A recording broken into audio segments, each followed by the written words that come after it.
Hi everybody.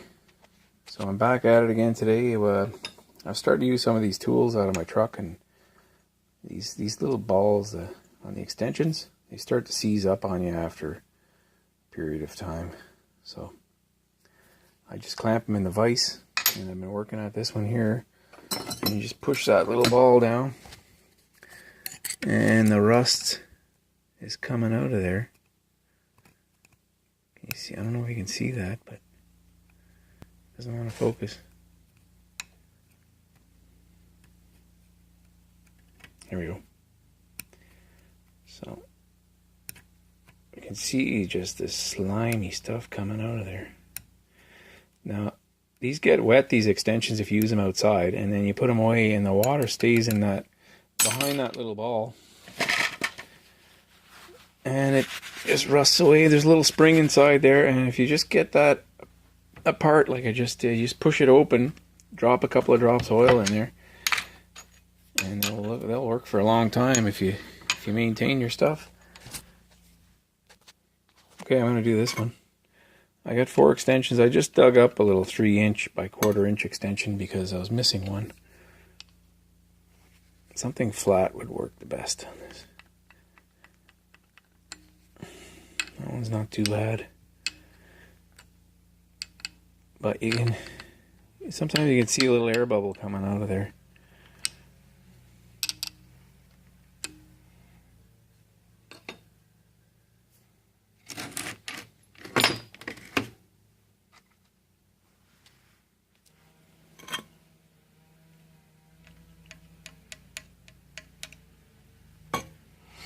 Couple of drops of oil. And you just push on it.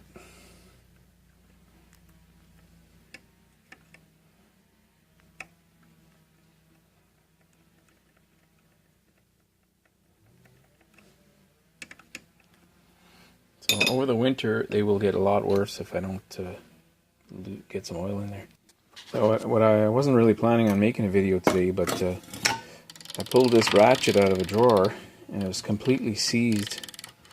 So I dropped it in a bucket of oil, and one of the screws are missing. So I replaced that screw. I happened to find one.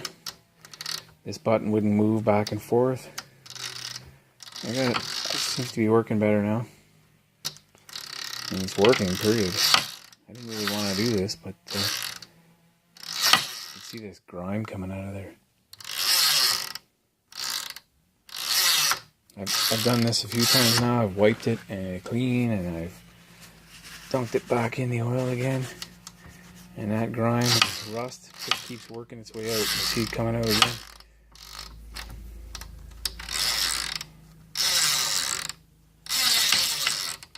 So it was. I try and put these all these ratchet I have, and I have a little can of oil that's wired up, can't tip over. It's a can of transmission fluid, and I dunk them in there, leave them overnight. Next day or two, I get them out, and they work a lot better if you do that 2-3 times a year.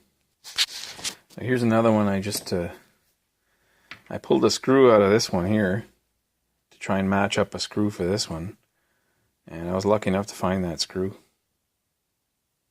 Little tiny bolt. I don't know what size. I had to cut it was sticking out about 1/4 inch. So I cut it off with a hacksaw and filed it flat. But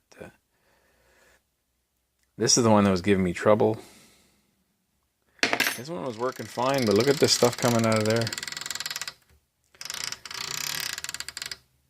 I dunked it in the oil as well, and look at that black stuff. So it's a lot cleaner. It's a lot better to oil them up before you have trouble with them.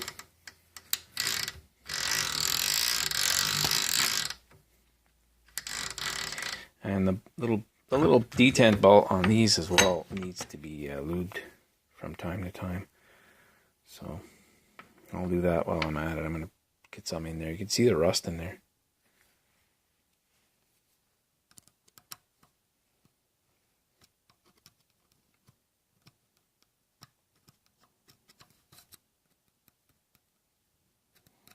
I mean, tools that are used inside,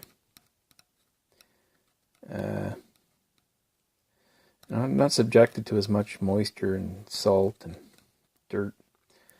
But I use these inside, outside. I use them everywhere, and in the snow and the rain. Not every day, but once in a while they're out in the rain or some water. Even if you pull a truck in a heated shop in the wintertime, go underneath, do some work on it, well, everything's dripping down on you. It might as well be raining. A lot of times, if it's not too cold out, I'll just crawl underneath the truck outside because I know I can do the work and not get dripped on. It's a quick job. Otherwise, if you can leave it in overnight, there we go. I like to get them so that there's no rust coming out, but yeah, that's better anyway. That one was bad. Eventually they'll either seize out or you'll push them in and they won't come back out, and then their sockets fall off all the time. So it's kind of important these work. They do what they're supposed to do. They hold the socket on. If you're underneath the hood of a truck or down in some spot and the socket falls off, I mean, you can lose your socket. You may never see it again. So it's a good idea to lube these up once in a while. Well, speaking of seized, this one is seized. It does not want to move, so I've been working at it. I'm going to leave it soak for a couple of days and try it 2-3 days. Okay, well, finally I got these two here I'm working on, another 1/4 inch. These are like made in China. Made in China. They're not very expensive, but if they work, they're worth something. If they don't work, they're going in the trash. And this one here, I just spent a little bit of time getting it working too. Anyway, the detent balls are good on these. I'm going to leave them with a little bit of oil on them and put them back in the box. So I got everything back in my toolbox, and there's my set. It was missing the 1/4 inch. This little socket, this little extension, and that's kind of important to have if you need it. If you're using it with the ratchet, you can't reach something. Everything on my tailgate right now here is a must-have in your truck to me. I always have one of these multi-tip screwdrivers, and it's the kind that the tip comes right out. I can't do it with one hand there. This way, if you have a cordless drill with you, you got every tip you need for your cordless drill. And you can use it as a handheld screwdriver as well. I got a pair of side cutters, a good hammering, prying screwdriver. It should be in there. I buy these knives at the dollar store. It seems like everything at the dollar store is like $2 or more now, but you pick it up at the dollar store. A roll of electrical tape. You can almost fix anything with that. And I got this set is the original set I used to have. Every socket was in there for the first 20 years I had this set. And one winter I had a guy working for me, and he was a really good worker, but he lost all these sockets. So this set became very incomplete, and that's why I had to add this set over here, which has got all the small sizes. It's got a little, basic assortment of 1/4 inch.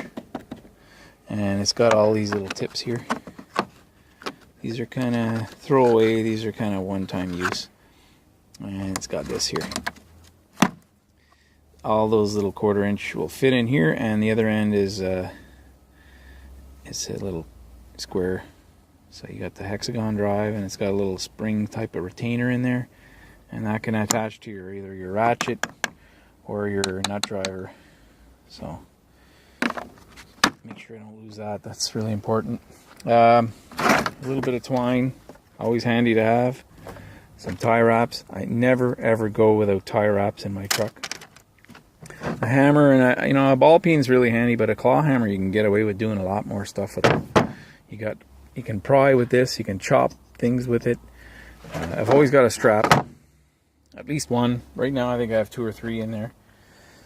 So these are must-haves in my truck. And of course a pair of ice grips. I think this is probably the most important tool ever invented, you know, to get you out of a pinch. I brought the wood splitter home, and I remember the last video I made there, one of the previous videos I made, I was talking about milling there was a big square end on the end of this. These are heat sinks. They come out of computers, and this one has a square piece there too, so that the heat sink's glued right on the spot they want to extract the heat from. But what happens if you bump this one here at all? It's fallen off once, got bumped. But this one here, I milled it off, and I flattened the whole surface here, and it's glued with JB Weld, so it's really on there good. The splitter is a great splitter, but and I own a lot of hydraulic equipment, and for some reason this thing gets so hot. If you use it for an hour, even on a cool day, if you put your hand on this cylinder here, it's still warm right now. It was used about an hour and a half ago. You almost can't put your hand on it anywhere. That's how hot it gets. So that's why I added those little heat sinks. If you like my video, please subscribe and give me a thumbs up, and don't be shy to leave a comment. Thanks for watching.